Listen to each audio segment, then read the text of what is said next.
My name is Nora Ashford. I work as a wilderness EMT for the Alaska Mountain Rescue Group based out of Talkeetna. Our job is simple. When climbers get in trouble on Denali or the surrounding peaks, we go get them. In February of 2024, we responded to a distress call from a climbing party on the Ruth Glacier. 3 climbers, experienced, well-equipped. They'd triggered their emergency beacon at 8,200 feet elevation. The message said, "Injured climber, need immediate extraction." Standard emergency. We'd done hundreds of these, but this one was different. Because when we reached their last known position, we found their camp empty. No climbers, no bodies, no blood. Just 3 tents, still staked, still zipped, with all their gear inside. And a sound coming from beneath the snow. I arrived at base camp on the Ruth Glacier at 6 a.m. on February 14th. My team consisted of 4 people. Myself, a climbing specialist named Joel Brennan, a helicopter medic named Darius Webb, and our pilot, Christine Haas. The weather was clear. Temperature was -20. Winds were calm. Perfect conditions for a rescue. Christine flew us to the climbers' last known coordinates. We could see their camp from the air. 3 orange tents, arranged in a triangle, but no people moving around, no signal fires. "That's weird," Christine said over the headset. "If someone's injured, why isn't anyone outside flagging us down?" We landed 50 yards from the camp. Joel and I approached on foot, while Darius stayed with the helicopter. The snow around the tents was undisturbed, no footprints leading away, no signs of struggle. "Hello?" Joel called out. No response. We reached the first tent. I unzipped it. Inside, sleeping bags, climbing gear, a stove, food, but no person. The second tent was the same. The third tent was where it got strange. Inside the third tent, we found a journal, open to the last entry, dated February 13th. It read, "Day 6, weather holding. We're hearing something under the snow. Started last night around midnight. Sounds like voices, calling for help. Mark thinks it's another climbing party that got caught in a crevasse. We're going to dig tomorrow morning and see if we can find them. Sarah says we should radio for help first, but Mark wants to check it out. If someone's trapped, every hour counts." That was the last entry. I showed it to Joel. "They heard voices under the snow," he said, "and they went digging?" "Looks like it," I said. I radioed Darius. "We've got an empty camp, no sign of the climbers, but their gear is here, and there's a journal entry about voices under the snow." Darius was quiet for a moment. "Voices under the snow, Nora? That's not possible. Unless—" He stopped. "Unless what?" I said. "Unless they were hearing something else." We searched the area around the camp. That's when we found the hole, about 30 yards from the tents. Someone had dug into the snow, deep, maybe 10 feet down. The edges were clean, precise, like they'd used shovels to excavate systematically. At the bottom of the hole, there was an opening, a tunnel, leading down into the glacier. Joel leaned over the edge. "Are you seeing this?" I was. The tunnel was too regular to be natural, too smooth, like it had been carved or melted. "They went down there," Joel said, "looking for whoever was calling for help." I keyed my radio. "Darius, we found a tunnel. The climbers went underground. We're going in." "Negative," Darius said immediately. "You do not enter unstable ice formations without—" I switched off the radio. "Let's go," I said to Joel. We descended into the tunnel, using ice axes and rope. The walls were smooth, almost glassy, and warm. Not hot, but warmer than they should be. Ice shouldn't feel warm at -20 degrees. 20 feet down, the tunnel leveled out and opened into a chamber. The chamber was maybe 30 feet across. The ceiling was 15 feet high, and the walls were covered in something. It looked like writing, symbols carved into the ice. Not English, not any language I recognized. Geometric patterns, repeating spirals, and pictographs. Images of figures, tall, thin, wrong proportions, standing over smaller figures that looked human. Joel aimed his headlamp at the far wall. "Nora," he said quietly, "look." There was a structure in the center of the chamber, made of ice, but deliberately shaped, like a pedestal or an altar. And on top of it, 3 bodies, frozen solid, standing upright. The climbers we'd been sent to rescue. Mark, Sarah, the third one whose name we didn't know. They were perfectly preserved. No wounds, no signs of trauma. Eyes open, mouths open, like they'd been flash frozen mid-scream. "What the hell happened here?" Joel whispered. I moved closer to the bodies. That's when I heard it. The sound that the climbers must have heard. Voices from deeper in the tunnel, calling for help. "Help us, please, we're trapped."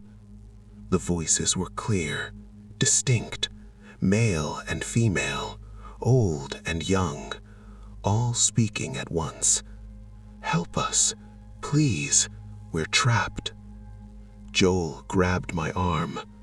"We need to leave, now." But I was frozen, listening to the voices. They sounded so real, so desperate. And part of me, a deep, irrational part of me, wanted to go help them, wanted to find them, wanted to dig deeper. Joel shook me. "Nora, those aren't real people." I snapped out of it. "Right, let's go." We turned to climb back up. That's when the chamber started to shake. Back at the helicopter, Christine had the engine running. "What happened down there?" "The climbers are dead," I said. "Frozen, underground, and there's something else down there. Something that lures people with voices." We lifted off. As we climbed, I looked back at the camp. The hole we'd climbed out of was collapsing, filling in, as though the glacier was sealing itself. The official report stated 3 climbers found deceased due to hypothermia and disorientation. Bodies recovered and returned to families. But that's not what happened. We told the authorities about the chamber, about the symbols on the walls, about the voices. They sent a team to investigate. The team found nothing. No tunnel, no chamber, no evidence that we'd been underground at all. The glacier had sealed completely. But I still hear them sometimes, late at night, when it's quiet. I hear voices calling for help, and part of me still wants to go back, to dig, to find them, even though I know they're not real, even though I know that whatever is making those sounds isn't trying to be rescued. It's trying to add more voices to its collection. In Alaska's mountains during winter, sound does travel differently. You can hear things you shouldn't be able to hear, from distances that shouldn't be possible. And if you're not careful, you'll follow those sounds down into the ice, where something ancient has been waiting for someone to answer its call. Hello, friends. Did you know that nearly 80% of those who watch my videos aren't subscribed? If you enjoy the content, I'd truly appreciate it if you hit that subscribe button. It helps a lot. Also, don't forget to leave a like and share your thoughts in the comments. Your interaction not only supports the channel's growth, but also helps these stories reach more people. Thank you all for being here. By the way, where are you watching from? Let me know in the comments. Now, let's get started. In Alaska's Wrangell Mountains, there are cabins built by miners and trappers from 100 years ago. Most of them are marked on maps, but there's one cabin that appears in different locations every winter. Same structure, same design, different coordinates. And if you take shelter there, you'll find that the cabin decides when you're allowed to leave. My name is Griffin Hayes. I'm a wildlife biologist studying caribou migration patterns in the Wrangell-St. Elias National Park. In March of 2023, I was conducting a solo survey in the backcountry when a storm hit faster than the forecast predicted. Visibility dropped to 0. Wind gusts hit 70 miles per hour. Temperature dropped to -30, with wind chill pushing it below -60. I had maybe 20 minutes before hypothermia set in. That's when I saw the cabin. It appeared through the whiteout like a mirage. A small log structure, maybe 12 by 12 feet, single door, single window. A thin stream of smoke rising from a metal chimney. Someone was inside. I stumbled toward it, pounded on the door. No answer. I tried the handle, unlocked. I pushed inside. The cabin was warm. A fire burning in a wood stove. Kerosene lamp lit on a table.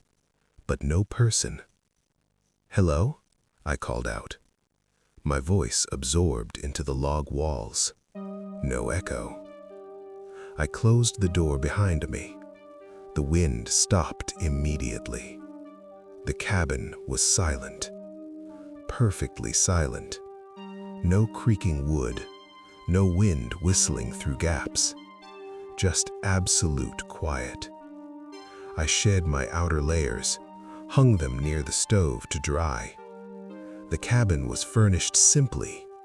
A wooden bunk with a thin mattress, a table with 2 chairs, shelves with canned food, matches, candles, everything a trapper would need. On the table, there was a leather-bound journal, old, worn. I opened it.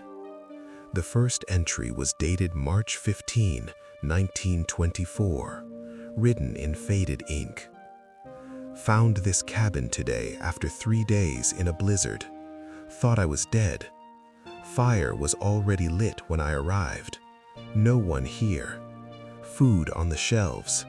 It's like the cabin was waiting for me. I flipped through the pages. Dozens of entries. Different handwriting. Different years. 1924, 1937, 1956, 1981, 1999, 2011. All describing the same thing. Finding the cabin during a storm. Fire already lit. No one inside. And then, the entries stopped making sense. March 17th, 1924. I've been here 2 days. Storm hasn't stopped. I tried to leave this morning, but the door won't open. Not stuck, not frozen. It just won't open. The handle turns, but the door stays closed. March 20th, 1924. 5 days now. The food on the shelves hasn't decreased.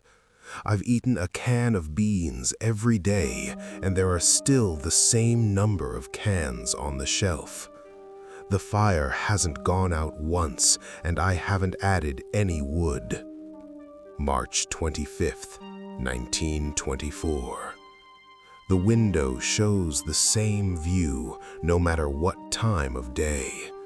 White, just white. But the white isn't snow, it's something else. It moves, it watches.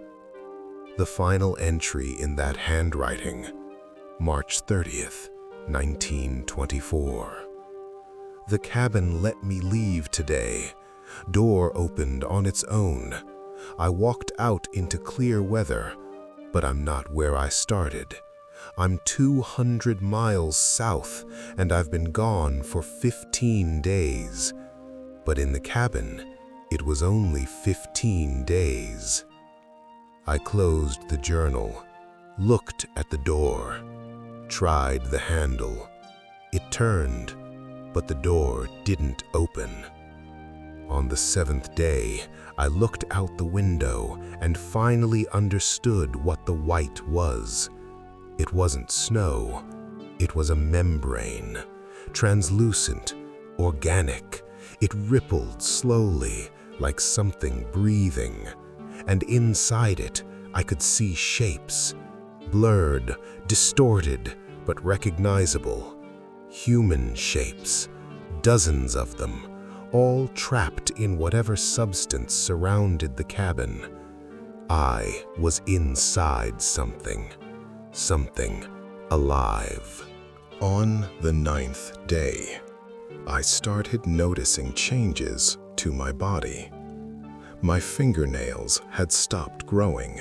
Small cuts I'd gotten weren't healing. They weren't getting worse either. They were just paused. Like time inside the cabin wasn't moving forward normally. I checked my watch. It had stopped. The second hand frozen at exactly 3:47. I wound it. It started again, but when I checked it an hour later, it showed 3:47. The cabin existed outside of time, or in its own time, a pocket where nothing changed, nothing aged, nothing died, but nothing lived either. On the 14th day, the door opened. Not because I tried it, it just opened on its own, swinging inward slowly. Cold air rushed in, real air. Outside, the storm was over. Clear sky, bright sun. I grabbed my gear, stepped out. The cabin was gone the moment I looked back. Not collapsed, not hidden, just gone. Empty snow where it had been. I checked my GPS. I was 180 miles from where I'd entered the cabin, on the other side of the Wrangell Range. I'd been missing for 14 days. Search and rescue had been looking for me, given me up for dead. When I made it to civilization, I told them I'd found an old trapper cabin and waited out the storm. They believed me, but I kept the journal. I took it with me. The last entry I wrote before the door opened, March 26, 2023. The cabin isn't a shelter. It's a collector. It pulls people out of storms, feeds on them, not their bodies, their time. Every hour you spend inside is an hour it consumes, and when it's done, it releases you somewhere else, somewhere far from where you started. So no one ever finds the cabin in the same place twice. It moves through the mountains, hunting, always hunting. I went back to the Wrangles the next winter, looking for the cabin. I wanted to destroy it, burn it, collapse it, something. But I never found it, and I hope I never do. Because now I understand what I saw in that membrane. All those frozen figures. They weren't trapped.